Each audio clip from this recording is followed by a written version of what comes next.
How to stop Snapchat from deleting messages after 24 hours. In today's video, I'm going to show you how to stop Snapchat from automatically deleting messages after 24 hours.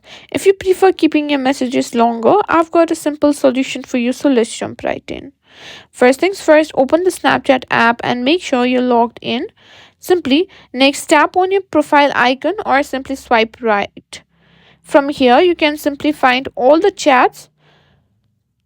Now, what you can do is simply tap on the chat where you don't want the 24-hour settings to be gone. Simply tap on the chat, and after you've done that, simply click on the person's name at the top and tap on the three horizontal bars. From there, simply click on chat and notification settings, and here you can see an option that says delete chats.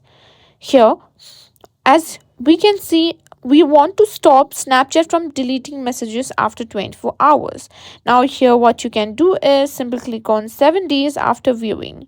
Delete chats and click on 7 days after viewing. Now, Snapchat won't delete the messages after 24 hours, but it will delete the chats after 7 days, as these are the only options that we can change. And that's it. Click on done, and you've now learned how to stop Snapchat from deleting your messages after 24 hours.